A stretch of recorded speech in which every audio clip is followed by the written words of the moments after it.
Attention, citizens. Hello. Welcome back, my friends. If you're new here, I am Lance. And if you're returning, welcome back. Now, today we're not doing a reactor spotlight. We're actually doing a new series called Lance Be Reacting To.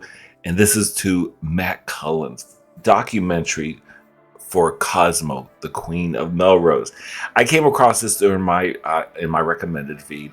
And I've seen quite a few of Matt Cullen's videos. He does documentary style videos. If you're not very familiar with them, he does it. He spotlights a lot of videos on the LGBTQ plus community. I watched this and I was like, oh my God, this was so good. So I'm going to show you some of what I thought would be like the highlights of the video.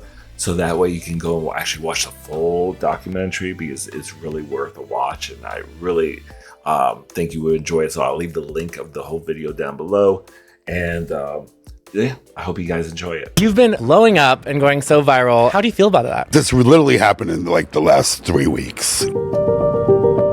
I need an oxygen tank and a cigarette at the same time. I wanted to first ask the pronouns of it all. I even went to my doctor. Hold up. That was what got me. That was so big. It happened in like the last 3 weeks. I need an oxygen tank and a cigarette at the same time. I wanted to first ask the pronouns of it all. I even went to my doctor and he's like, I don't think you're a woman trapped inside a man's body, Cosmo. So you don't feel in your heart that you're trans? In my heart. How old are you when you realized what your dad's involved in? I kind of always knew it. Good evening. December 11th may go down as the day of the biggest robbery in our country's history, and it happened right here in New York. They wanted to take like all the guys down from the neighborhoods. Did you think that was a big thing they talked about? It was in Goodfellas, the Lufthansa heist. that was going to be your life too as you got older? So from here to like that's a black look. store and back. Okay, I'm ready. How did you find your That's a Burning Man costume right there. That is so Burning Man. For me, that's why I could see at Burning Man. self doing coke for the first time? Because coke was your drug of choice, right? Coke is it. The beginning was all fun. It was great until it wasn't fun anymore. That's what's scary about drugs, is at the beginning, it's fun and you feel alive and social, and then it quickly just takes a turn. Yep. That's the allure of it. That's the...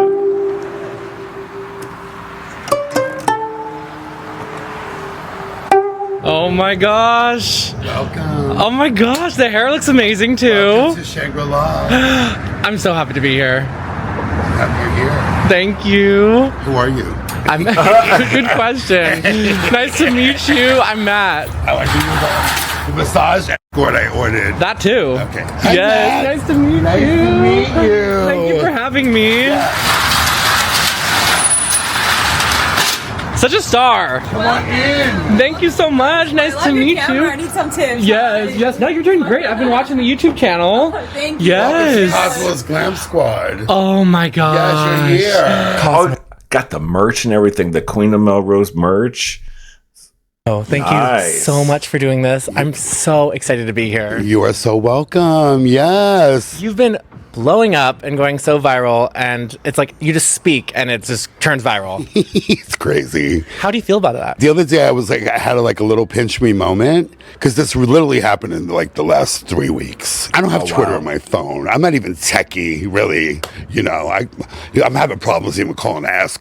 Okay, but seriously, I was at the Madonna concert and I forgot I said what I said, and it just went so viral. Oh my God! So we're here at the Madonna concert. Okay, here we are at Madonna. Okay, $80 to park the car. What? Like 10 blocks away. Oh, girl. So I just got my cardio.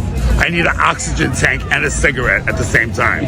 And then the next day on Twitter is like 15 million views. And I'm like, that was my aha moment, you know. Has Madonna reached out? No, she hasn't reached out, and I still want my t-shirt from that bitch. Yes. Has it made you nervous? Like, you know, just to grasp all of this attention you're getting? It's that extra layer of stuff where I have to go on camera. Yeah. So in the morning, I really have to like make sure, okay, the hair's okay. All right, you know, I have to do that extra layer of stuff that I don't usually do. And then sometimes, you know, in the morning, I'm like, oh, do I really want to show up for this? You know, like, you know, the little devil will come in. You know, do I want to show up on camera? Do I want to do this today? Do I want to do it?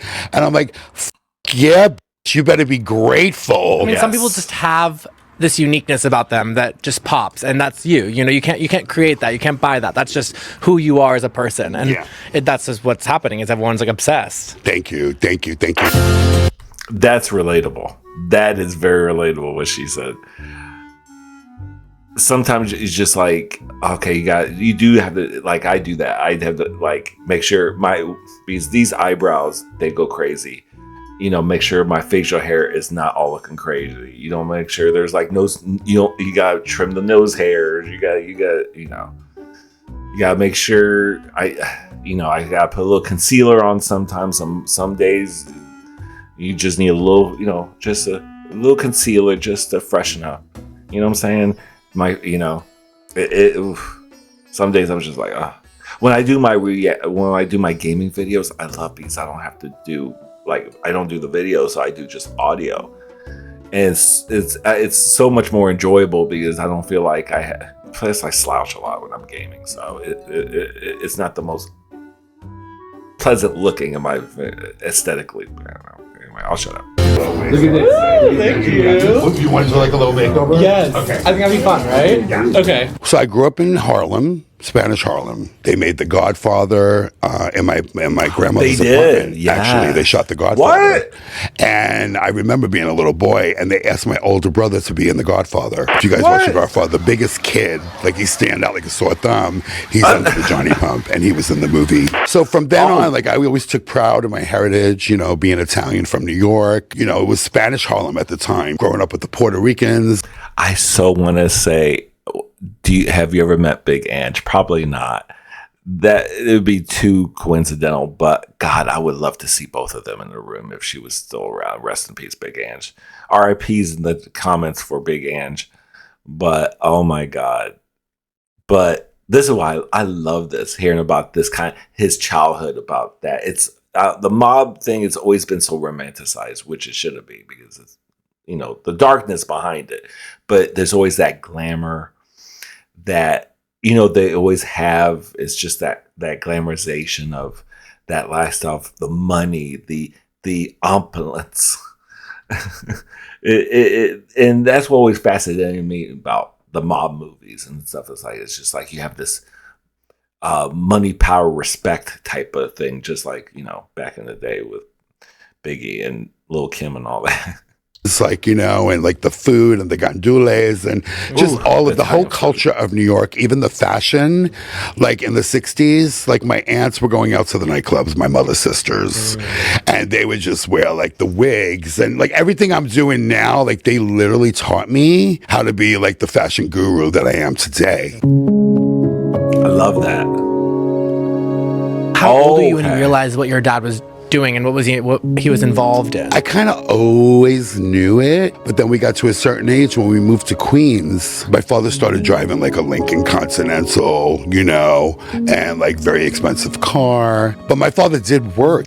I do have to say, I am so jealous of Matt Cullen's hair.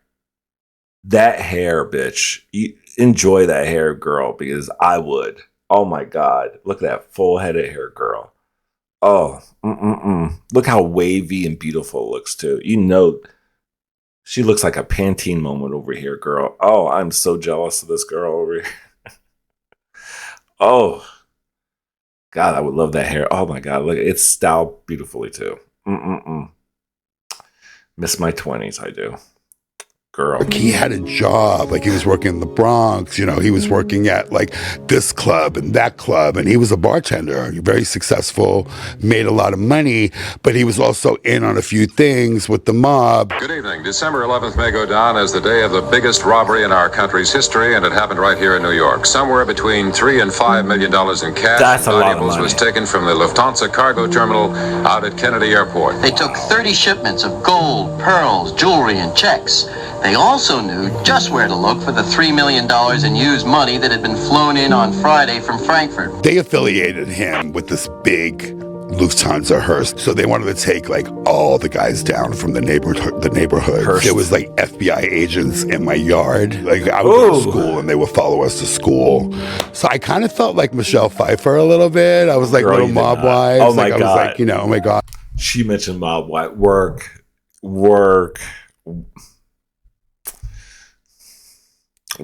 mob wives. But it was a very glamorous life. It really was. Like coming. Ooh, look at that hair, girl. Look at that. Those were the times.